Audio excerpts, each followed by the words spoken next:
Welcome to the Model Health Show. This is fitness and nutrition expert Sean Stevenson, and I'm so grateful for you tuning in with me today. Listen, our guest today will tell you that everything, all the results in our life when it comes to transforming our body, transforming our health, transforming the overall success that we're seeing, it starts with mindset. And he has literally willed his way into some of the most incredible things that you can even comprehend. We're talking about Super Bowl championship. We're talking about being the NFL's most fittest man. We're talking about having an incredible family life to bear all along the way. And he's going to share with us today how he made some of this stuff happen, plus some incredibly valuable insights that you can add to your life starting today to get better results. And I guarantee you that. First, I want to give a quick shout out to our show sponsor, onit.com. As you can see here, I'm rocking the swag. This was not even on purpose. I just happen to have this shirt along with me because we just had this incredible workout, which I'll tell you about in a minute when I introduce my guest. But listen, I've been rocking with Onnit for a very long time because they're just doing everything the right way. You know, it's really about integrity. It's really about sourcing the very best ingredients. And what I use today, because this guy, once he comes on camera, you'll see he's a beast and a half. All right, and I knew that I was going to need a little bit extra. And so I made sure that I took Shroom Tech. Now, let me tell you why. This is really, really important. Check this out. Onnit is one of the few companies that actually does clinical trials for their supplements, and not the kind of trial where we're hoping and investing with the people that will cover up the tracks and make our stuff look good. We're talking about double-blind placebo-controlled studies. And so here's what it found. So this was a 12-week clinical trial performed at Florida State University, and they found that using Shroom Tech Sport showed an increase in bench reps by 12%. All right, I needed that today. All right, 12% matters. Also increase in bench press and back squat reps by 7%. Shown increased cardio performance by 8.8%, and on and on and on. Now, why does this work? Well, first of all, this isn't like some 5-hour energy. This isn't like some crunk juice or pimp juice. All right, we're talking about something that's made from real earth-grown nutrients. Cordyceps is the main ingredient. Cordyceps is used for literally thousands of years now in Chinese medicine, and today we're really proving its efficacy with our studies like this and seeing what it can really do. Clinically proven to boost your insulin sensitivity. So insulin resistance is the opposite, and that's something that's kind of a classic sign, is carrying more belly fat around. So this can potentially help with that as well. Also clinically proven to, as we talked about, boost cardiovascular performance by providing more oxygen to your cells. All right, such a powerful thing. Plus, it's got some methylcobalamin. That's the methylated form of B12. Your body can use that really well to get a little bit of an extra energy source. Also, some green tea extract, some other good stuff. Make sure to check this out because it works. You know, everything that I do has a purpose. Head over to onnit.com/model, and you're going to get 10% off all of the health and human performance supplements that they carry there. Make sure to check out their hemp force protein as well. I love that stuff. All right. And of course, again, they've got some incredible swag. So check out their gear and their t-shirts and good stuff like that. And on that note, let's get to the iTunes review of the week. Another 5-star review titled Loving It by Number One Redbird. Sean's show is awesome. He has the best people on. They are experts in their fields and full of information that is easy to understand and to put into practice to help live a better, healthier life. Love it. Keep up the great work. Thank you so much for leaving me that review over on iTunes. I truly, truly do appreciate it, and please keep them coming. Everybody, if you've yet to leave a review, pop over to iTunes and leave me a review. Let everybody know that you're enjoying the show. It really means the world to me. Again, keep them coming. I appreciate it immensely. And now on to our special guest and our topic of the day. Our guest today is Mr. Steve Weatherford. All right, Super Bowl champion, NFL's voted most fittest man in the NFL. All right. Also, by the way, which surprise to me today, we're going to talk about this. He's just an overall incredible athlete. All right. We played basketball today, just a random pickup game. And of course, he's the only guy that dunked. All right. And he's a father of 5 of the dunking on people. It's amazing. And he's also, in my opinion, I'm going to call him a health and wellness thought leader for this generation, and somebody who's really making a powerful impact. He's parlayed and kind of pivoted his career, and he's really looking at service. And he's a guy of really high integrity. He's a giving individual. When I first met him, he's just like, how can I help you, Sean? What can I do for you? And not somebody who's a taker. He really cares about people. He cares about family. And he is also, again, let me say this one more time, voted the most fittest man in the NFL. All right, so he knows a thing or three about transforming his body. And I'd like to welcome to the Modern Health Show my friend Steve Weatherford. What's up, man? How you doing today? Living the dream. You know, it's for me, it's an honor. It's a privilege because you're like reading off all those athletic accolades and, you know, the family man and philanthropy and all those things. I'm not that far removed from being like 14 years old and like dreaming about one day wearing a NFL helmet or an NBA jersey, and to be able to have done that and then do it for 10 years and be able to come on to shows that I benefit from, you know, shows that I love. It's a blessing, you know, because I'm able to kind of take my story from where I was to where I am now. And I think it really relates to a lot of people because, you know, like you said, I am a dad. And I pretty much, for the most part, do every single thing that my dad did now. But, you know, I've got my 10-year NFL career to look back on and tell stories, but it was never playing the game of football that really kind of gave me my identity. It was just kind of a conduit for me to be able to build a brand and, you know, get a couple accolades that gave me some recognition and a little bit of credibility. And once I achieved my goals in 10 years, I wanted to win a Super Bowl and, you know, get to the point where I had some financial freedom. I knew I was never going to play football until my body gave out because it was never my true passion in life. It was always health and wellness and fitness and really just trying to find different ways to unlock my own genetic potential. And then as I've grown older, now I want to share what I've learned along that road with everybody else, and just to be able to connect with people on social media and to see them benefit from my journey and my failures and my successes. It's just super special to me. So we're both very fortunate, and the listeners are very fortunate to live in the era that we live right now, because when we were kids and we wanted to learn how to get bigger, faster, stronger, or healthier, or better memory or more clarity, we had to go to the library. You know, you couldn't just pull out your phone and listen to podcasts with people that are literally changing other people's lives by having different guests on or with their own insight. And so I'm super thankful to be on this show. I'm super thankful that I live in 2018. I'm super thankful that people care what I have to say. And that was a really long-winded way of saying thank you. Oh, man, my man, it's my pleasure, you know. Everything that I said definitely rings true. And I want to unpack this because you mentioned your dad and how you're basically doing a lot that you learned from him and picked up. So let's talk about your superhero origin story, man. How did you, number one, you were sharing with me when we were playing basketball. First of all, let's talk about this basketball game, all right? So I'm throwing the ball at the rim. I don't know really what I'm doing, you know? And he comes in, he's like, yeah, we're thinking the same thing, you know, we're on the same page. And then some guys asked to play a pickup game. It's like, cool, for a warm-up, let's do it. And, you know, you got out there, man, like, you're a competitor, you know? And your son, you brought your son along, too. He's 10 years old. And this is his first time, like, playing with grown men like this in this kind of construct. He was nervous at first. So let's talk about that, because you saw, like, he had a little nerves. He was like, you know, I don't know. What did you say to him to reassure him? I feel like I'm my son's Yoda, but I've hammered into his head, you know, from the time that he could understand what I'm saying, to be confident. So we walk out onto the court, and he's like, no, you know, I don't want to play. It looks like they have enough people. But I know my son has the skill level to play with grown men.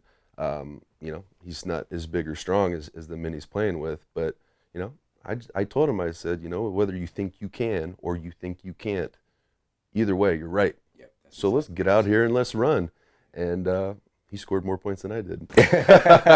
Yeah, he but did, he's a man. good boy, man. It's been a learning process for me to become a father. You know, I mean, at first I thought I was just a dad. You know, I loved him to death, but I didn't know what I was doing. I still don't know exactly what I'm doing. I'm just doing what I think is right for him and doing it with all my heart. You know, because to me, looking back on my life, if I helped build my son into a man, you know, a hard worker, a provider, kind, generous, thoughtful, I've done my job. You know, Super Bowl rings and all the other accolades that you work so hard for in your life that are so important, but to be able to give a piece of yourself, but upgrade it and give it to your son, special. It's beautiful, man. And I get to do that 5 times. Yes, exactly. And by the way, that's 4 daughters as well, just for those who are wondering. So yeah, man. I'm not gonna stop lifting weights anytime soon. Right, gotta be ready. Stay ready. Yeah, you don't have to get ready if you stay ready. Yes, man. And your son was out there, crossing people up. It was really amazing, man. And I did hit the game-winning shot, but we'll just toss that out there. Yeah, he did, because literally I asked, I'm like, what's the count? And the guys were like, it's 4-3. And I'm like, who's winning? He's like, we are. I'm like, oh crap, we got to tighten up D. And literally 3 seconds later, he pulled up 13-footer right in my face, and congratulations. Let's go lift weights, because now, welcome to my world. Your kingdom, yes, your kingdom, man. It's such a great time, a great workout, man. And I was talking about this with my wife when we left, man. It feels so good to have somebody who pushes you, because I'm usually that person for other people, and how we all do that in each other's lives, like you listening to the podcast and me being able to pour into your life and you pouring into my life. I mean, that's how I get challenged, for sure. Like the different things that you share on your show about your own life, or about, something that somebody else experienced and shared on your show. I'm constantly challenging myself with different content that I consume, podcasts, books, articles, live broadcasts. Like I said earlier in the show, man, 2018, I'm incredibly thankful, because it's all there for you. If you want to learn how to shoot like Stephen Curry, you can go get a master class. And I know, because I bought it for my son, if you want to learn how to get in shape, you can do face-to-face, one-on-one consultations with, industry leaders, and it doesn't matter what you're trying to accomplish.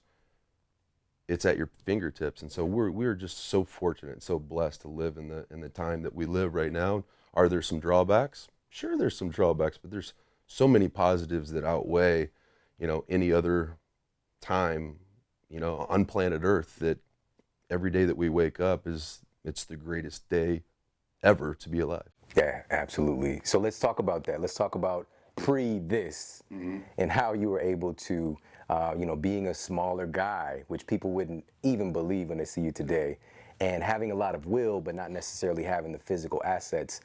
How did you translate that? Let's go back to the beginning into finding yourself in the NFL. Yeah, if I ever felt like, when I was born, if I was given a gift, it wasn't athleticism, it wasn't, it wasn't kindness, it wasn't generosity, it was willpower. So for me, and it doesn't matter what age you're referring to, and it doesn't matter what the goal was, and it sounds crazy to say, but literally every long-term goal that I've ever had in my life, I've achieved. So I have to be very careful with the goals that I set forth for myself, because I want to continue to push the envelope and set goals higher than what I think is feasible, because I think that's the way you push yourself. But I mean, I go back to being 14 years old and, talking about what I think my gift is. It was never athleticism. It was just the ability to tunnel vision and completely block everything else out in my life and only be able to focus on what the goal is. And I had 4 goals when I was 14 years old. I wanted to become an Olympic champion. I didn't do that. However, I was a world champion, so I can kind of check that one off. I wanted to become a professional athlete. I wanted to become a father. And one day I wanted to be on the cover of the magazine that started like my infatuation, obsession with health and wellness and fitness, and that was Muscle and Fitness.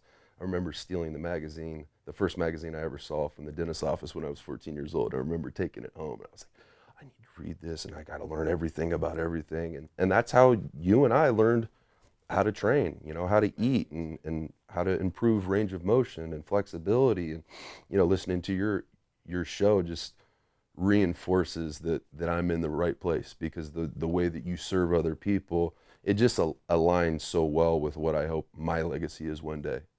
I want it to be impact. I've been very fortunate financially to play professional sports where you get paid millions of dollars for playing a child's game. I mean, I feel like that's stealing, Yeah. And to be able to leverage that, because I really didn't feel like I was giving anything to anyone aside from entertainment. And I knew that that was never going to be something that I wanted to do until my body gave out. I wanted to do it long enough to where I had the financial freedom of knowing that my family's taken care of within reason. You know, I was a punter, I wasn't a quarterback.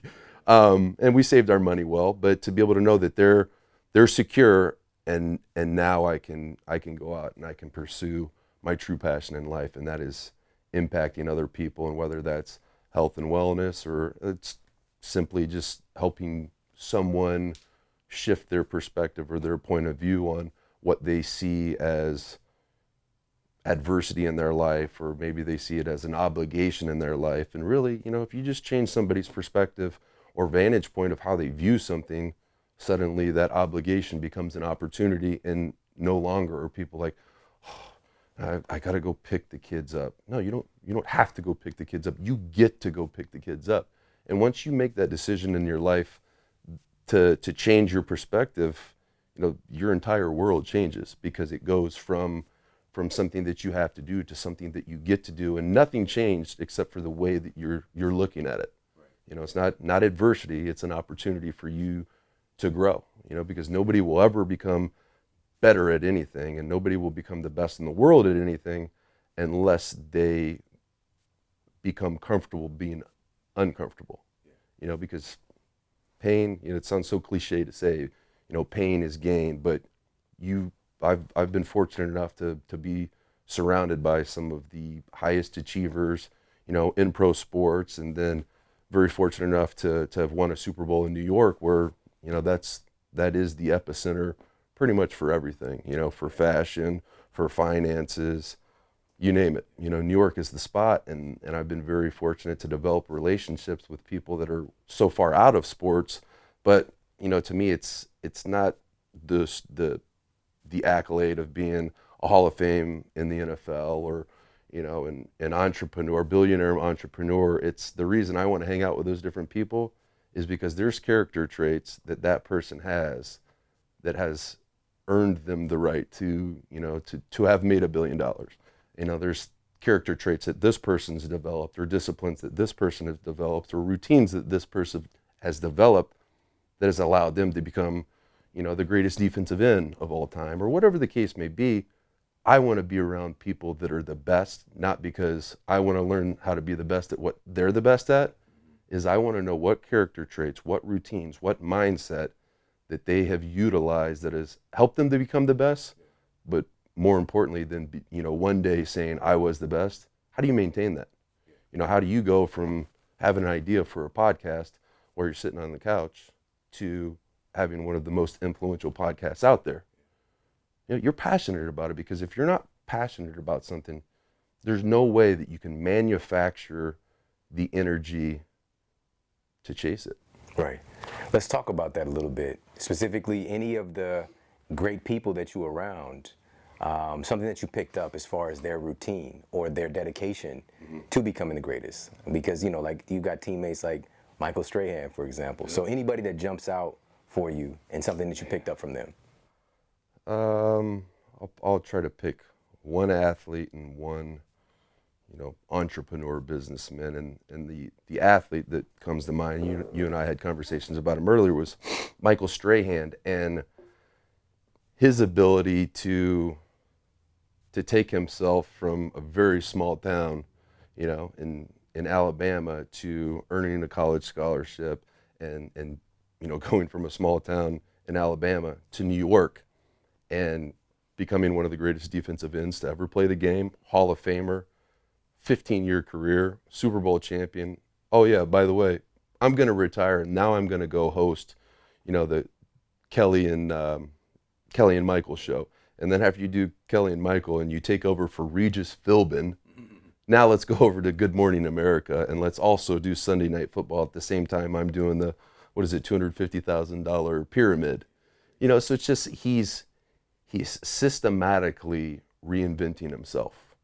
And he's become a really good friend of mine, and we've actually become closer friends post-football career, because when I was playing and he had retired, I was constantly getting advice from him because I wanted to develop my brand and I wanted to develop a skill set that prepared me to be able to walk away from professional sports when I wanted to, not have somebody wheel me out in a wheelchair. I love the game. I love competing, but I love being able to change the way somebody views their life or change the way that somebody views relationships or the way that somebody views goal setting or, goal pursuit and any of these other things. And so for Michael, it was the character trait that he possesses that I admire the most is the way he treats people that he can gain nothing from. So the way he would help our janitor pick up other people's clothes in the locker room. I thought that was the most kind, humble thing that I'd ever seen anybody do. I mean, this guy's a 14-year NFL pro, one of the greatest defensive ends to ever touch a football field. And you've got these rookies that are like leaving their jock strap on the floor. And then we've got our janitor walking around and picking things up and putting them where they're supposed to go, where we're supposed to put them. And Michael's doing that with him. I thought that was the coolest act of kindness ever, So for Michael, it was the way he treats people he can gain nothing from. And the other mentor that I've had that really developed a character trait that I admired and I still try to apply into my own life, and that's his selflessness and his willingness to help other people that he can gain nothing from. So Michael was providing kindness and support to someone who he can gain nothing from. And with Michael Cohen has been kind of my entrepreneurial mentor, and he is pretty much the right-hand man for Donald Trump. Michael started out, went to law school, graduated law school, started out with $0, and now he's 46 years old. He's the president of Trump International, and I think he has a net worth of pretty close to $900 million, and you would never know it. I mean, you could call this guy at midnight and tell him, hey, do you mind watching my kids? I've got to go to the hospital because, I've got a kid that's sick. He would do that for you. I mean, this guy's a billionaire. He could pay anybody to do anything he wanted for you, but it was the fact that he was willing to do that for me, and he could gain nothing from that.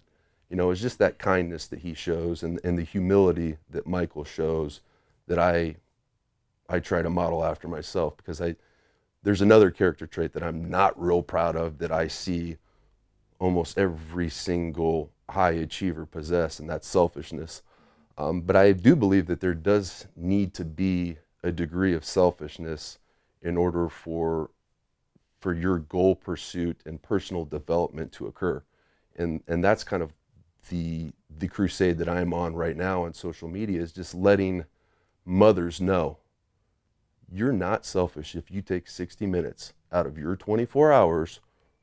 One hour out of your day every single day does not make you selfish.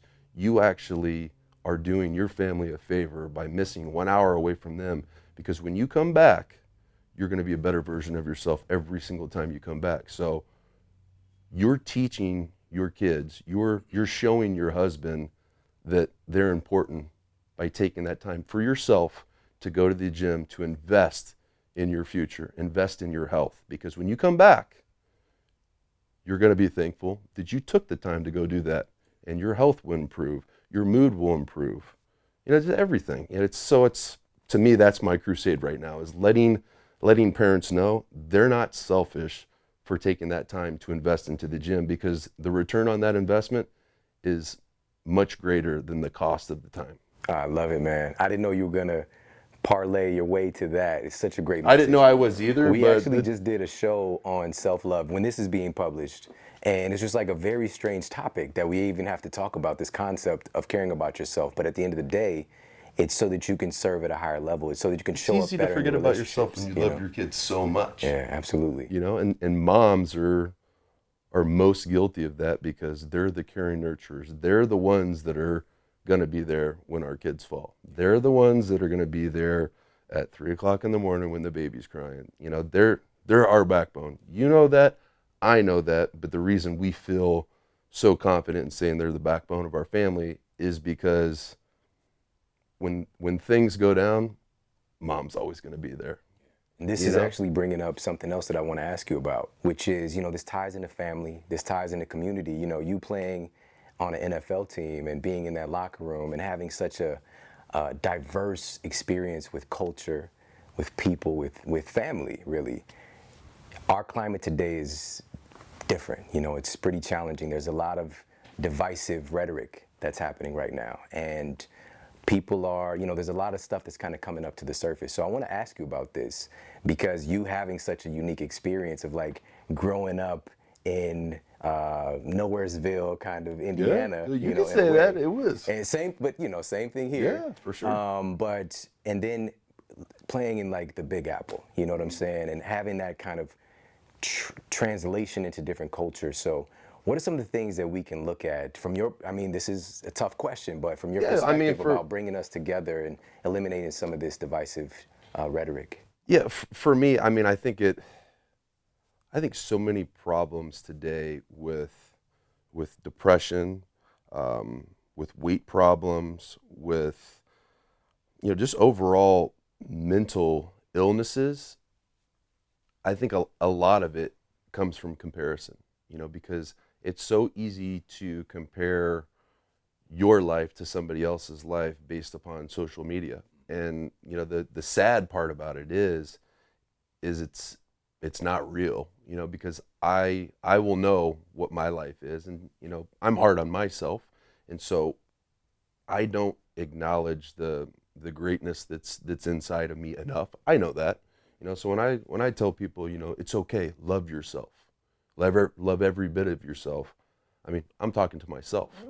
I'm a very confident person, but there's things about myself, just like everybody else, that I'm not embarrassed about, but I'm not proud of either. And so I think today, right now, with how much great can happen with the utilization or the utilization of social media, it can do so many great things. You've seen utilizing social media has allowed your show to gain more popularity, which increases your impact, which, it impacts other people's lives in a positive way. That's awesome. But, then on the flip side of it, then you've got, the Kim Kardashians and, the other people who are building their brand in a different way. But, not that it's wrong, but I've got 4 daughters, and my daughters are going to see probably a whole lot more of that than what's out there today, because people like that are making a lot of money and building massive brands because they're exchanging their integrity for popularity. And I think there's a very fine line in between doing it for the gram and doing it on the gram for a reason, and so it's a line that I have to toe as well, because there's times where, I'm about to post a picture and I've got to second guess my intentions for sharing this picture. Do I want to put a picture of the magazine article or the magazine cover that I was on when I look all ripped up and I'm in the greatest shape of my life? And do I want to put that out there and with the caption that kind of glorifies my hard work or my sacrifice or my story? Or do I want to share this picture of myself, tell my story, but also let people know, hey guys, guess what? I don't look like this every day. I did cardio every single morning for 45 minutes for 2 months to get ready for this photo shoot. I'm spray tan. I'm sure they did a little bit of Photoshop, and this is the best I'll probably ever look. And I think that relates to people a whole lot more, and people will remember that, and people will realize he's not that much better than me. You know what? If at the end of the day, if they trust me, I'm okay with that. But like I said, there's a fine line in between doing it for the gram and doing it on the gram for a reason. And I try to make sure that everything that I share on social media is going to positively impact other people's lives. And you can't please everybody, but at the end of the day, I want to stay true to myself, and I don't want to start replicating what somebody else is doing, because that's helping their social media following go up if that's exchanging my integrity. Yeah, and I love that you brought this up. I didn't know, of course, I didn't know what your answer was going to be, but I'm hearing that if we can really utilize, we're more connected than ever, you know, and this idea that, you know, we're divided. That's why you and I are sitting here together. You know, it's so powerful, right? But at the same time, it's consciously utilizing the tool in an advantageous way for us, and being mindful of, you know, like some of the things you brought up when I first asked you the question. You know, a lot of people are in suffering, and when they see somebody who's, you know, doing well because they're putting their highlight reel on social media, it can only create more of that kind of schism between people. And so consciously bringing us together, you know, utilizing social media as a tool, and also acknowledging, and this is what I talked about on that episode, which we'll put in the show notes, that having the audacity to have some self-love, to take good care of your health, your well-being, your mental health, it creates a situation where it's a lot more easy to be accepting of another human being. You know, when you don't feel well, we're gonna have a natural tendency to see the flaws. We're gonna have a natural tendency to see what I don't like in you, you know? And it's just the nature of the beast. You know, if you don't feel well, we tend not to do well. And I'm not saying that in all cases. Of course, there are very compassionate people who are eating Twinkies right now. Like, they're eating a Twinkie, listening to this, like, this is a pretty good show. You know, but at the same time, the better that we can feel. That's my wife, though, by the way. She can eat Twinkies and still do well because she's still like 110 pounds. Yeah, the better that we can feel, the better that we can tend to do, you know? And so, man, I want to ask you about, well, actually, I want to take a step back. And I don't know if your son has heard this, who's also in the room as well. He probably has, but I'm just curious, and maybe you can add a little note in here. How did you end up being a punter, right? Where did the kicking thing come into play? It's a good question. It's a question I've been asked quite a few times, especially like now, because, you know, I'm getting more involved in the fitness industry, in the health and wellness industry, and, you know, doing more, you know, muscle and fitness type of stuff, bodybuilding.com type of stuff. And people are like, you used to be a punter? Why don't you play linebacker? Like, you know, just because I look like a linebacker doesn't mean I have what it takes between the ears. But I became a punter because I was skinny and small my entire life. So I started kicking a soccer ball when I was 4 years old, and that was my passion, you know, up through high school. And football was really just kind of like a side gig I did. I mean, I spent 15 minutes kicking footballs on Monday, Tuesday, Wednesday, Thursday, and then we'd have a game on Friday. So I played soccer and football at the same time. So I would I'd go to football practice and do 15 minutes of special teams, and then after special teams was over, then I got kicked off the field. They told me to go to soccer practice, and so I played soccer games on Tuesday and Saturday, football games on Friday, and that kind of that vibe, or that wavelength of activity for me maintained my whole life, even now, because I have extreme ADHD. And that's, you know, when I was talking about what I thought my gift was, it's not athleticism, it's my will. And that can be a good and a bad thing, because when I achieve that hyper focus, I'm able to do that because I have ADHD. But exactly, it's advantage. You know, it robs from other things, though, because I'll completely block everything out that's here. But I know I'm going to achieve my goal, but it's always going to come at a cost. And so I've had to manipulate my goal pursuit since retiring from the NFL, because I need to make sure that my goal pursuit doesn't rob my children from the father that I should be, or doesn't rob my wife from the husband that I should be, or it doesn't rob my family from me being present when I'm there. You know, there's a difference between being with your family and being present with your family, you know, and I know every single person listening to this knows the difference between being somewhere and actually being present while you're there. You know, if you're with your girlfriend, or you're with your boyfriend or your husband or your wife and you're in love, you're present, because you think about them all day. And you wake up, they're the first person you think of. You go to bed, they're the last person you think of. And when you're with that person, they're the only person that exists. You're present. But when you're with someone that you don't necessarily care to be with, or maybe you're distracted and you're on your phone, you're not present. So there's an opportunity cost that comes with everything in life. And I constantly evaluate my life the same way, a financial advisor would review his portfolio. There's checks and balances, there's profits and losses, but really I keep it really basic. And I want to know, am I spending my time or am I investing my time? And there's nothing wrong with investing, or there's nothing wrong with spending your time, because we do need time during a day to not accomplish anything, and that's Netflix. That's Netflix and chill.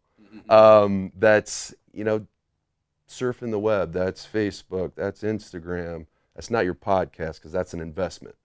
But, any of the things that you like to do that, don't necessarily benefit your life, and it's just decompression time, that's spending time.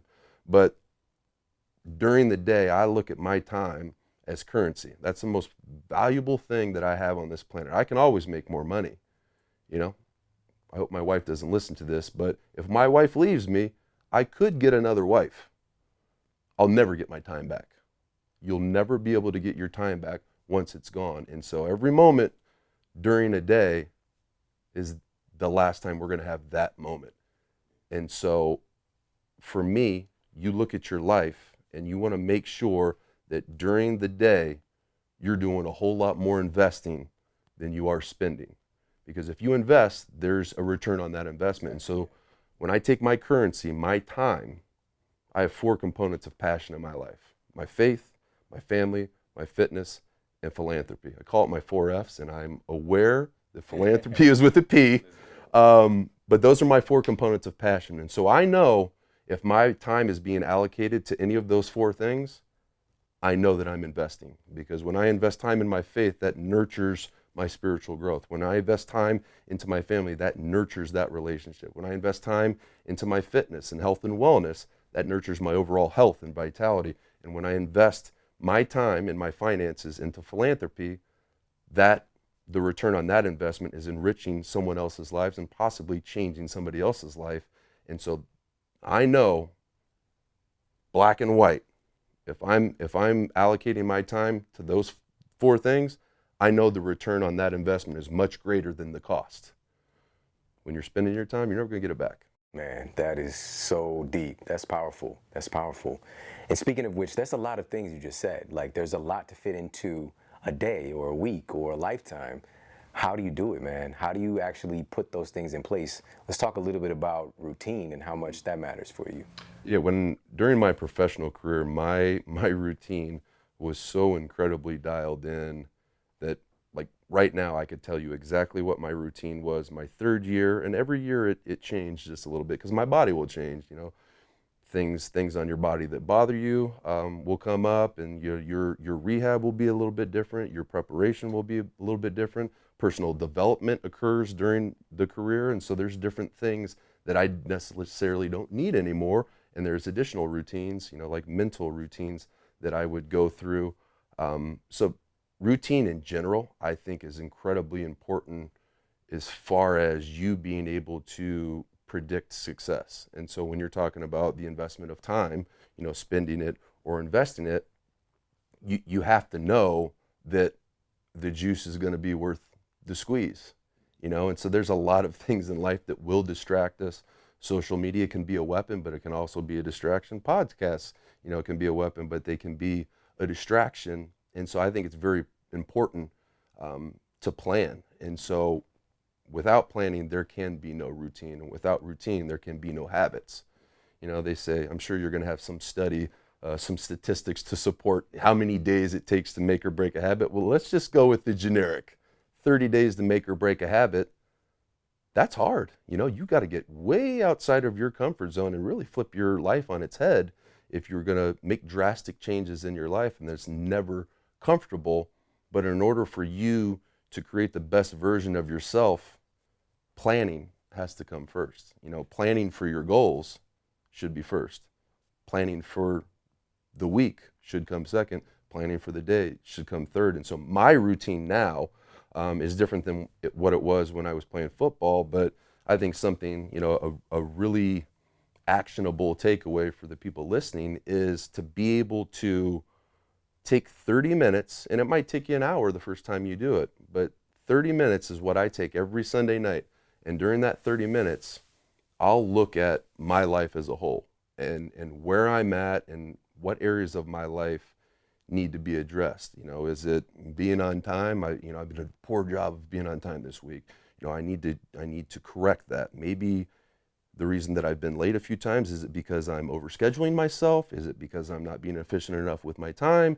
Am I investing too much time into Snapchat? Like whatever the case may be, I want to be able to identify the variable in my life that has changed, that has started to let a bad habit creep in, because I know by showing up 5 minutes late, I am, without saying it, telling that person that my time is more valuable than your time. And I don't ever want anybody to think that. And so I take that 30 minutes to review my life and review where I'm at and review my habits and my routines. And then I will plan that entire week as far as what day and what time am I going to time block to work on this in my life. So they change every week, but I take that 30 minutes on Sunday, and then I also take another 10 minutes every night before I go to sleep to self-scout, the same way a football coach would, let's say we're playing the Patriots in the Super Bowl, the same way Tom Coughlin would go watch hours and hours of the New England Patriots to see their strengths, their weaknesses, how we can exploit those, is the same way I view my life. I'm self-scouting myself, because if I can identify my weaknesses, nobody else can exploit them. So every week that goes by, my aim is not necessarily to eliminate my weaknesses, but I want to reduce them, because the chinks in my armor are what's going to stop me from becoming my best self. It's not, the level of my strengths. It's my weaknesses that will stop me, and the bad habits, the routines of staying up too late, going down the rabbit hole of Facebook. All those different things contribute to your effectiveness during the day. And so that 30 minutes of planning that I spend on Sunday and the 10 minutes every night allow me to eliminate problems and bad habits before they really become habits. Yeah, I love that, man. And if I really want people to really let that sink in, because it's something so simple that it can get looked past. Just doing these personal assessments and then some planning. Mm-hmm. How often do we just let our life be willy-nilly? And this is the first time I ever said willy-nilly in my life, by the way. It was applicable. It was good timing to use willy-nilly. It's going to be random. You're going to get a lot of randomness in your life and wonder why. Like, why can't I achieve this goal? Did you plan for it? Did you actually take some time and assess yourself? Mm-hmm. Are you the type of person that can have this? And if not, let's put a plan in place so that you can become the type of person that can have it. And I think one thing that people have a difficulty with, or they're scared of, is exploring the possibility of becoming truly self-aware, because it's uncomfortable. When you become self-aware, that means you are unbiasedly looking at yourself and being real. It's, for lack of a better word, it's figuratively derobing yourself, and it's taking all the mask off. We talk about our mutual friend Lewis Howes and the mask of masculinity, and how everybody has these different masks that we all wear. But it's being real, and it's figuratively taking everything off and looking in the mirror for what you are, and not beating yourself up, but acknowledging your strengths and patting yourself on the back, but also acknowledging your weaknesses, and not necessarily allocating all of your time to eliminating your weaknesses, but you want to reduce your weaknesses and go all in on your strengths. Like, I know, and you know, because I keep sliding around on this chair, I don't do well sitting still. I talk with my hands. I constantly have to move. I know that about myself. At no time in my life will you ever see me committing to something that is going to require me to sit still for long periods of time. And school was really difficult for me But my son's got the same thing, and if they give him a stand-up desk, it's all A's. And if he's got to sit in a chair like everybody else, he struggles, because his brain is wired differently. And so I think becoming self-aware will allow you to manipulate your life to the point where it puts you in the best position to be successful. For me, if I'm doing emails or if I'm trying to eloquently tell a story in a caption on Instagram, I know that I need to go for a walk in order for me to fully be my best, because it's that binary stimulation in my brain that almost like hypnotically puts me into the zone of just a free-flowing thoughts, going from my brain, going straight into the document that I'm creating. But I know that about myself, and I've learned that about myself, and the way that I'm able to do that consistently is taking time taking 30 minutes once a week to dive in and actually really figuratively get naked, look at yourself, and identify, this is what I'm doing really, really well right now. Let me continue this. This is what I'm really struggling with. Let me minimize this. And you do that every single week, and you take time and a little bit of maintenance every single night to review that. You're constantly, every single day that you're waking up, if you're consistent with this, every day you wake up, you are the best version that anybody has ever seen of yourself. That's exciting, but that it all starts with the commitment of, you know what, I'm gonna do this. And it's the consistency that pays the long-term dividend. It's not, going to the gym and doing 100 sets of squats and expecting that to give you the results that you're after. It takes consistency, it takes sacrifice, it takes discipline, and it's the same thing with mental exercises. People spend so much time on supplements and trainers and gyms and programs, and those things are really important to have guidance and a baseline for where you're going and how to get there. But people don't spend 1/10 of the time on their mind that they do on their body. Everybody always says, your brain is your strongest muscle. Then why don't we spend any time training that? It's almost kind of like, well, this brain is going to get me to where I need to go. Let me sharpen my body. Now it's the other way around. Bruce Lee had it right. He's like, you master your mind, you master your thoughts, your body will master itself. Man, you know what? I'm just going to actually formally issue this challenge for everybody. Let's go ahead and employ this. Let's do this together for the next month. All right, every Sunday, let's do that assessment and let's do the planning for your week. Now, this is a true story from my life personally.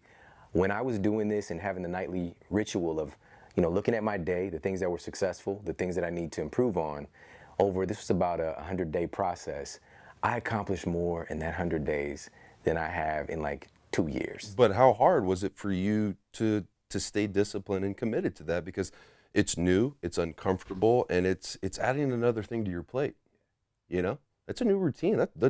Taking on a new routine is really, really difficult. That's totally why, so many people with New Year's resolutions, they end up worse off than they were before they set these goals, because their goals are so big and so overwhelming that the hint of the first mistake, they feel like they've completely failed.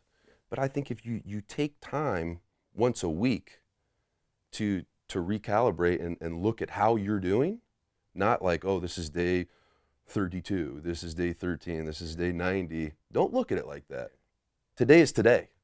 Let me do the best that I can do today.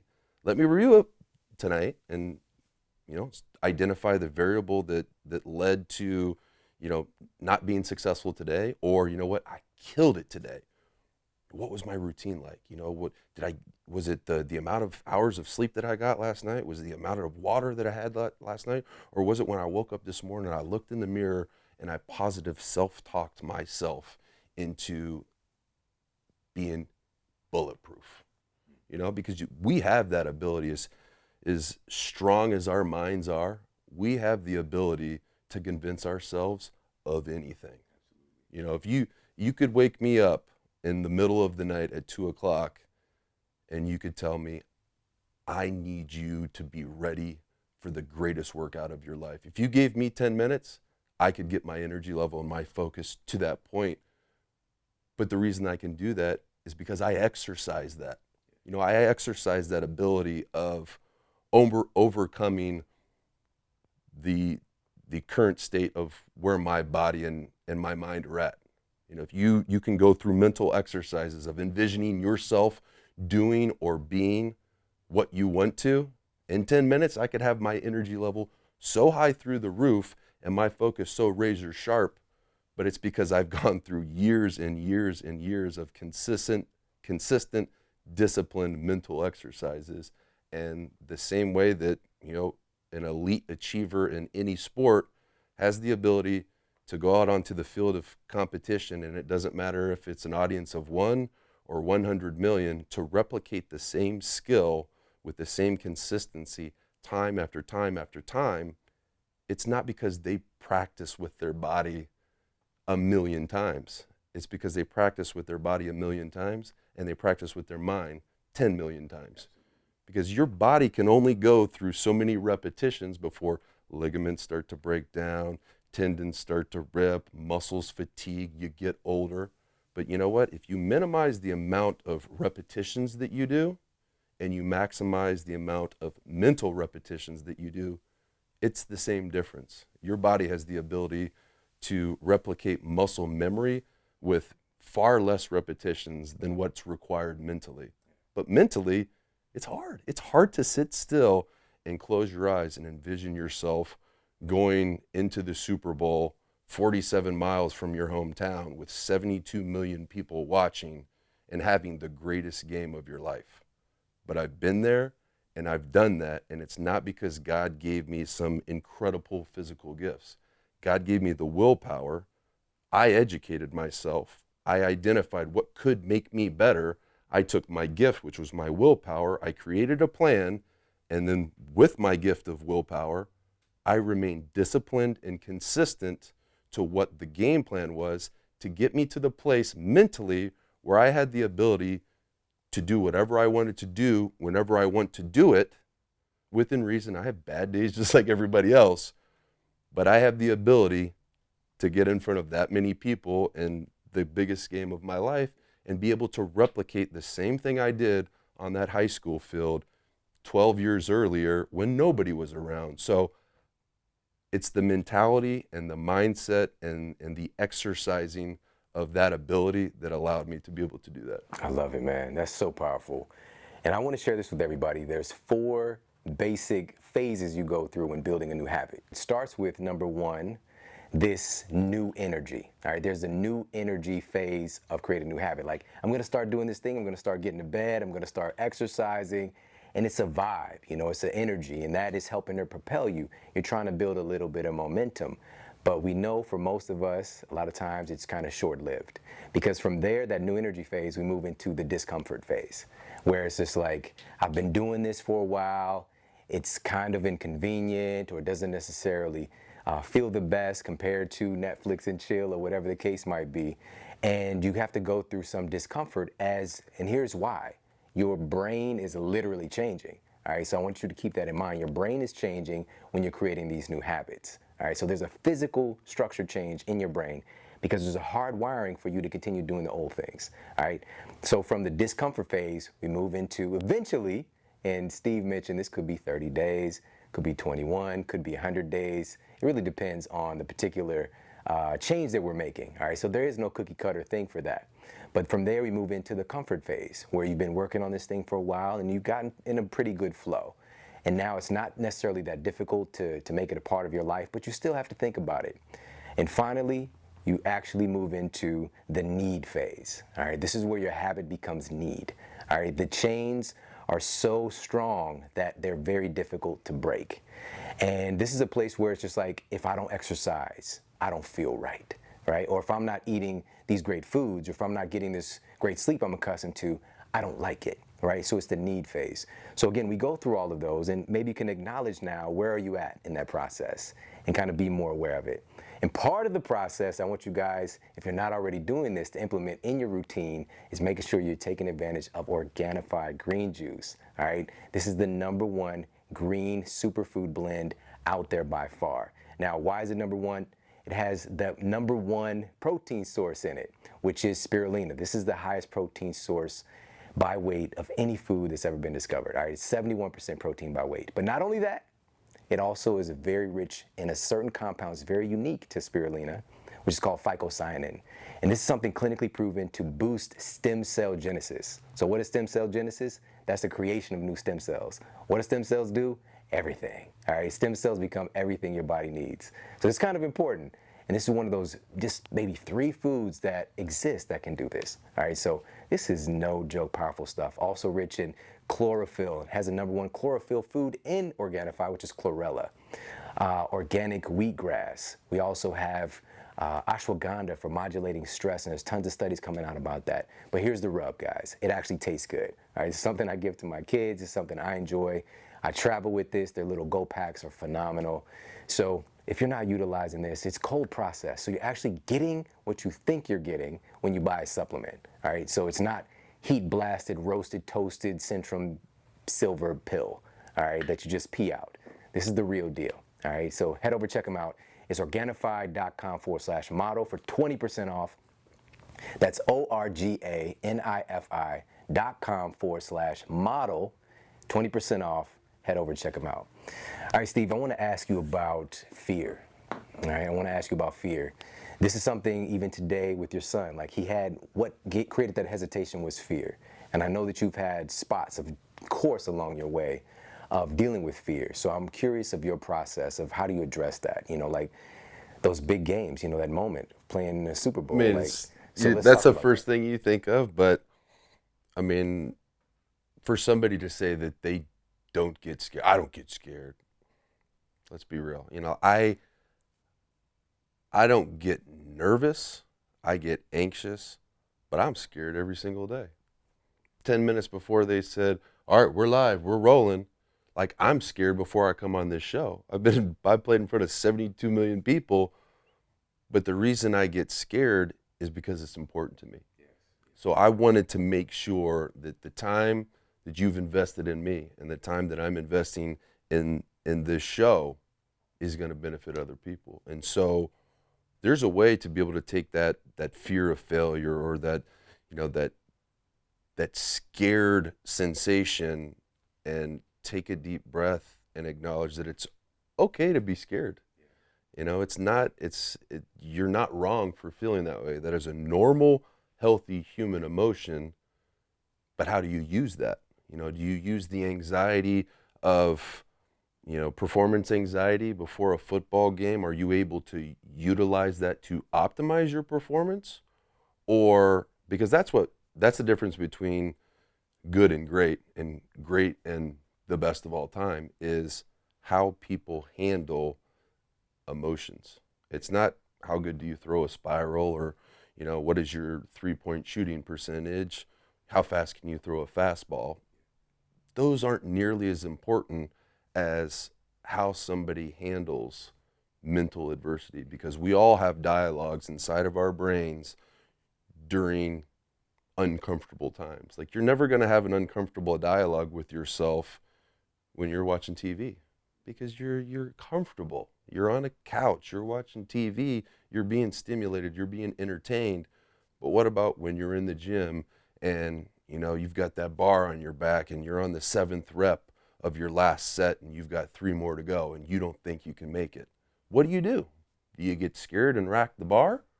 Or do you take a deep breath, you plant your heels in the ground and believe that you can make it happen? And it's the same thing for anything else in life. You know, we get scared and fear arises when something is important to us. If you walk to the edge of a cliff, you get scared. Why do you get scared? Because you don't want to fall. So there's always a cause and effect, and if you're not prepared enough for that feeling to arise and you haven't mentally conditioned yourself for that, that's the difference between somebody who's good enough to be a pro and somebody who's good enough to thrive as a pro. Because everybody's going to get into an uncomfortable situation. You know, you were talking about earlier, my son was playing basketball with grown men today and he was nervous about it. But when I told him, and then the guy comes up to me and says, well, we need 2 more. I go, well, I'm going to play. I'd like him to play. He's like, well, you guys are going to be on different teams. I'm like, well, I'd like to be on his team. And you know what? I guarantee you he'll remember that forever because I wanted him on my team. Obviously, I know he's not going to be as good as a grown man, but the fact that I wanted him on my team, he's going to remember that. And that's an ego boost for him, and that's a confidence boost for him. I didn't tell him I wanted him on my team so I could help him. I told him I wanted him to be on my team because he's a great shooter. He'll remember that forever. And I know that because I remember interactions and experiences when that happened with my dad or with my grandpa. And today was an opportunity for me to be that for my son. Because I can tell him at home all the time, I love you, buddy. I love you so much. You're such a good kid. You're such a good shooter. But until you're put into a situation where my son is experiencing fear, and I give him the confidence that I hope one day perpetuates itself inside of him, and so when he does encounter fear or fear arises in his life, he's going to know that he can acknowledge that fear, that's okay, have the confidence to go out there and do the best of your ability, and don't let any emotional fear, anxiety, any of the other things that can arise deter you from being the best that you can be. Because at the end of the day, you can go out there and perform to the best of your ability. And if you're on the court with people that are just more talented or harder working than you, you're going to lose. But that's okay. You can leave the field of battle knowing that you put your best out there. And I think that's really what gave me my confidence as an athlete, starting at a very young age, is I love to play the game. And so working at my skills was not difficult. And so I manufactured a lot of my confidence from knowing when I walked onto a soccer field or, onto the track, football, basketball, it didn't matter. I knew nobody else on that court was more physically or mentally prepared than I was because I overtrained every single day of my life. I still overtrain. And that may negatively affect me physically, but I'm not nearly as concerned with my physical prowess as I am my mental prowess, because I know my mental prowess is going to take me so much farther than any physical capabilities that I'm able to develop, because I developed some elite physical capabilities and I saw how far that could take me, but that wasn't far enough for me. I don't want to be remembered as somebody who played football. I don't want to meet somebody and say, I'm Steve Weatherford, I'm a football player. I want to introduce myself and say, hi, my name's Steve Weatherford, and I'm going to dent the universe, or I dented the universe. I want to have such an impact that when people hear my name, they don't even remember that I played professional sports. And I think in order for me to impact and reach people on such a deep level, I'm going to have to share more of my life than I'm comfortable with. I'm going to have to share more of my failures. I'm going to have to share, less of my successes and really grow the relationship that I have with the people that are following me on social media, because I don't need 3 million followers. Give me 300,000 followers that I have an incredibly deep relationship with. That's more than enough for me. You know what? First of all, thank you for sharing that. There's so many valuable insights. And you mentioned something towards the end, which is a great segue. You mentioned physical prowess, and this is something that is, it's apparent when people see you, like this guy trains, this guy lifts, this guy takes care of himself. And so I want to ask you a little bit about this, because it is a complicated thing, especially when you're overtraining, when you're going 120 like you do. And I want to talk about some of your strategies, because we've got people at all levels that listen to this show. And I want to talk about, number one, just what do you feel, in just a couple minutes I want to spend on this, what do you feel are the basics, like the 80-20? What's the 20% of things you do that get you 80% of the results? That's number one. And number two, as you've developed, now you're looking, we mentioned this at the gym, at the Eccentric training, for example, to take some of that wear and tear off in a way and start to slow down that process. So let's talk about those two things. First, 80-20. Mm-hmm. Right now in my life, I don't want to say my motivation for health and wellness is different. but my goals are different. So I don't walk into a gym with the priority on how can I become a greater athlete. I go into the gym with a motivation to maintain and increase my mobility. My motivation is to shape and mold muscles to where they look how I want them to look and they perform how I want them to perform. But I don't ever want my training in a gym to negatively impact my life outside of the gym, because my life outside of the gym, that's my highest priority, because that's when I'm a father, that's when I'm a husband, that's when I'm a leader within the team that I've built for my business. And I don't want that to have anything but my best in it. And so when I train in the gym, I always have a game plan to completely exhaust the muscle, but don't go to the point of where I am going to negatively affect the integrity of the tendons, the ligaments, the synovial fluid, the connective tissue. Why? I'm 35 years old. I feel fantastic. I can still dunk a basketball. I'm 240 pounds. I can still do the splits. I can still do a backflip. I can still run a 7-minute mile. I feel good. I go to the gym because I love it, and that's my anchor in life. So I know if I can get into the gym first thing in the morning, I know I'm going to have a good day, because I'm doing the hardest part of my day first. And when I leave that gym, I'm feeling pretty close to bulletproof, because I know I paid the price to be my greatest that day, because I took the first step. Oh man, I'm wrapped up like the guys here at the studio. Powerful, man. You know what? So with the 80-20, and I just want to dip back into this really quickly for for folks listening again who are at various levels. What do you feel are kind of like what's the heart of Consistency is king for anything, for any goal. So I think it's very, very important for anybody when they are going to a yoga studio, or they're going to, a weight training gym, or they're going to Pilates, to not go through the motions.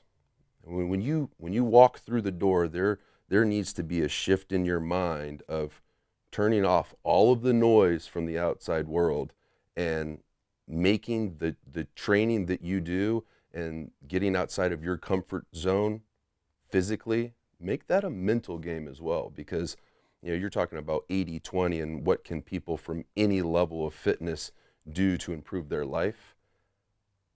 I think they need to do as much mental training as they do physical training, and that happens every single time we go into a gym. We're also mentally training ourselves, because you can see the people that have the juice, and you can see the people that are pretenders. When you see the people that really, really want change, they make the ugliest faces at the gym. Those are the people I want to train with. It's my wife sitting right over there. Yeah. she should be the one that's on screen. But you can see the people. You could look at their face, and you could look at their shirt. If they've got some sweat equity going on, you know that they're not there to punch the clock. Because you punch the clock, your consistency may give you a progression of a little bit better. But if you consistently get outside of your comfort zone and you go into that gym or that studio with a plan, and you are deciding when you walk in, it doesn't matter where I go, mentally or physically, I'm going to win today. So if you say I've got 5 sets of 10, don't you dare skip out at 4, because you're cheating yourself.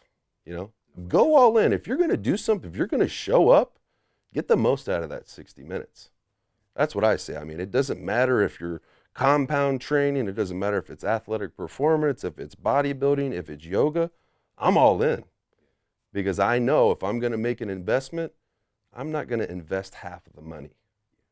I'm going to invest all of it, because if I believe what I'm doing is an investment, I'm betting the farm everywhere I go. If I'm going to the library and I need 60 minutes to read because my house is so loud, with all the kids running around, if I'm going to take 60 minutes away from my family, I'm going all in. All of my focus is right there on that book that I'm reading. It's not checking my phone a little bit, and oh, my Apple Watch went off. No, I'm putting that on Do Not Disturb. I'm putting my phone on Do Not Disturb, and I'm going all in on this book. And then when I go home, I'm going all in on my family. And then I go to the gym, I'm going all in on the gym, because if I don't go all in, I'm going to get a reduced return on that investment. So if you truly believe what you're doing is important, bet the farm every time. Yeah, man. This is the best answer I've ever heard, as far as what's the 80-20, which is, it doesn't matter what it is, the activity. It's going in full, and also the consistency. I love that answer, man. It's so consistently powerful. going all in. And that's hard, man, because it's not like you can't fake all in, because when you get done with the workout, you know whether or not you went to the wall. And it doesn't matter. Some people are sweaters. Some people don't sweat at all. I'm as heavy as I am. I'm not much of a sweater. I'll do the same exact workout with somebody who's stronger than I am, and I'll use the same exact weight, and we'll walk out. He'll be soaked, and I'll have a couple pit stains, and that's it. But I know I took it to the wall. So I don't need anybody else's validation but my own. Because I know later that night, when I figuratively stand naked in front of my self-awareness mirror and I look at myself, I'm going to know that 60 minutes that I was in the gym, I went all in. And I'm also going, conversely, I'm going to know, you know what? I wasted time in between this, and I took a 10-minute break to take a picture with that person, or my wife called me, or this distraction or that distraction. I'm going to know. And I'm going to be real with myself. So then the next time I go to the gym, I don't want to feel that way when I self-reflect at the end of the day. So then that's why, when you catch me working out, 9 times out of 10, I'm going to have the headphones on that say, don't talk to me. But when I get done, dude, I will hug everybody in that gym. But when it's go time for me, because that's my 60 minutes. The majority of the rest of my 24 hours is typically for other people. That 60 minutes, that's mine. Don't approach the bear. You know what I mean? So that's my mindset, and I think that's the takeaway that anyone can apply to any journey that they're on. If it's a journey to repair a relationship, if it's a journey to get in shape, if it's a journey to achieve a degree or a athletic accolade, if you're going to do it, go all in. It's just, why do it any other way? Exactly. So let's take one quick minute here and talk a little bit about what is eccentric training. This is something that I've actually learned a ton about in the last, call it 2 years. I retired at the end of the 2016 season, and I've always been infatuated with different training modalities. So every single off season, I would go train with a different expert. One off season it might be a Taekwondo expert. The next off season, it might be the Olympic training sprinting coach. The next off season, who knows? So I've spent time with different elite trainers every off season during my 10-year career, because I wanted to be the most well-rounded athlete in pro sports. But I also I want to look a certain way too, because I love being able to walk into a room, regardless if that's a boardroom or a gym or a church. I love walking into a room, and I love the fact that people can look at me and know several things about my character traits. He's hardworking, he's consistent, he's goal-oriented. And I think all of those different things go into making who I am now. But now I've taken that pursuit and I've gone and trained with the best bodybuilders to ever touch weights, whether that's Arnold Schwarzenegger or it's Flex Lewis or it's Phil Heath. I go train with these guys, and the same way with you, I just want to provide them value. Like, how can I help you? How can I help you? When selfishly, I just want to learn. I want to help them promote their brand, but I want to learn, because every bit and piece that I can borrow from every person really goes into what I am and who I am today. I try to take the positive character traits that I admire and replicate them into my own life. And so when somebody pays me a compliment, they're really just paying a compliment to the people that invested into me in my life and been kind enough to give me their time and generous with their advice that I've applied into my own life. So it's great to accept the compliment, but really the compliment should go to my mom and my dad and my grandma and my grandpa and, you know, you and Bedros and all the other people out there that some of them I haven't even met. But I take pieces of people and I put it in the centrifuge and I inject it into myself, and that's what I hope to continue to do until I die, is continue evolving and learning different ways to be a better dad, a better husband, better in the gym, better motivational speaker, you know, just a better person. You know, that when I'm dead and gone and people hear my name, it's only good, it's only positive, and it's only impact. Yes, and you recently picked up the Eccentric training, yes. So if you guys couldn't tell, I got ADHD and he's keeping me on track. And so I train with guys like Ben Pakulski and Phil Heath, the guys that have just reached the pinnacle of physical development. And there's a totally different training style that those guys use, and I've fallen in love with it, because trying to stimulate your central nervous system requires heavier weights. It requires more explosive movements, which there's no way around it. It's going to wear out your tendons, your ligaments, your joints, and it's just going to wear down the tires on your car. But hypertrophy training, eccentric training, has allowed me to use literally like half of the weight and get almost twice the results. And I've been able to fall in love with training all over again. So if you're doing bench press, instead of getting under bench press and doing, you know, 5 sets of 10 or 3 sets of 10, I'll go do 4 sets of 5, which you're like, well, how is that going to make your muscles grow? But it might take me 30 seconds to do a set of 5 reps, because eccentric training is controlling the amount of time that your body is under tension. So the key to bodybuilding is time under tension. And so studies have shown that the way that you train your body, or the way that you're weight training, the duration of time that your muscles are actually under tension predicts whether your muscle grows stronger or your muscle grows larger. And so I've fallen in love with hypertrophy training, which is maximizing the time under tension. And so in order for you to be in a hypertrophic stage, your sets need to last 45 to 75 seconds, which sounds like a long time. But really, you know, if you're doing a 5-second rep on the way down and then a 1-second pause at the top and then exploding up, you're getting stronger and your muscles are under tension for 45 seconds, 50 seconds. And I wake up the next morning and my muscles are incredibly sore, and the heaviest dumbbell I might have touched on chest day was like 70 pounds, where normally I'd have to pick up 120-pound dumbbells, and I wake up the next day and my chest is sore, but guess what? My shoulders and my elbows are more sore than my muscle. I want to get away from that. I want to get more out of the time I'm putting into the gym, and hypertrophy training has been, I've fallen in love with training all over again, because it's something I knew nothing about. Yeah, man, it's such a, first of all, listening to somebody who's experienced so many different modalities, and hearing that this is something of value to consider. So again, this is something all the superheroes listening can add to their superhero utility belt. And just to recap, so this is, you know, maybe 5 or even 10 seconds on the way down. So we'll say with the bench press, the lowering portion. So there's right. So like a negative. A negative would be from lockout to the bottom of the repetition. And so eccentric training is anything where you're manipulating the time of your negative. Exactly, yes. So we got the concentric portion and the eccentric portion.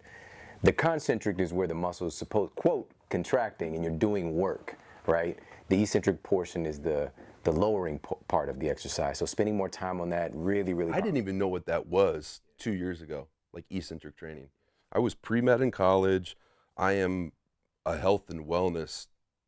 I'm infatuated with it. I absolutely love it. It's so cool. There's so many different things for us. It's crazy to me. I've been in the gym for 21 level. years, and it wasn't until my 19th year that I actually discovered how to implement, you know, eccentric time under tension training.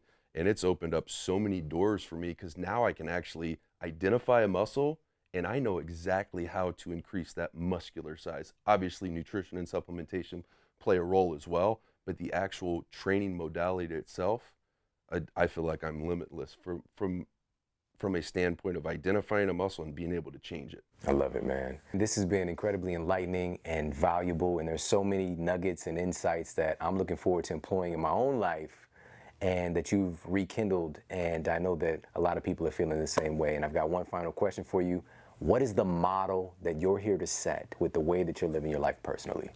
I think it's about grasping the opportunity that every moment presents in our life, and it's about viewing life and the adversity and the struggle and the uncomfortable moments. I think it's about embracing those and not viewing them as life happens. That is life. Like those are opportunities. Every time something in your life happens that's difficult or uncomfortable, that's an opportunity for you to step up and not just show everybody else what you're made of, but prove it to yourself. Because at the end of the day, we're living this life, and we shouldn't be living this life for the approval or the validation of others. We should be living this life for an audience of one. And if you're truly invested into leaving this world a better place and having people think of you in the way that you dream of at night, then I don't think that's difficult to live that life for an audience of one. And there's a quote that my coach shared with our team in 2011, and I just happened to be taking notes that day, and it's something that I took that note and I taped it on my mirror, and it's something that I read every single morning out loud before I brush my teeth. It's probably one of my oldest habits, aside from taking time for myself in the gym. But that's my oldest habit, is reading this quote that Tom Coughlin read to us about 4 months before our team won the Super Bowl. And it goes a little something like this. This is the beginning of a new day. God has given me this day to use as I will. I can waste it or I can use it for good. What I do today is important because I'm exchanging a day of my life for it. When tomorrow comes and this day is gone forever, leaving in its place something I have traded for it. I want it to be gain, not loss, good, not evil, success, not failure, in order that I shall not regret the price that I paid for it. And that's what life is. Every single day that we wake up, we're exchanging a day of our life for what happens or what we create or what we love or what we nurture in that single day. And so that's to me, that's what the model life is. It's about waking up every single day and embracing the struggles, embracing the grind, embracing the opportunity for what it is. It's an opportunity. Life is not an obligation. You have no idea, like, we really don't know how lucky we are to be alive today. If your parents didn't get together when they got together and they didn't have that alone time, the moment that they had their alone time, you wouldn't be here if it happened 2 minutes later.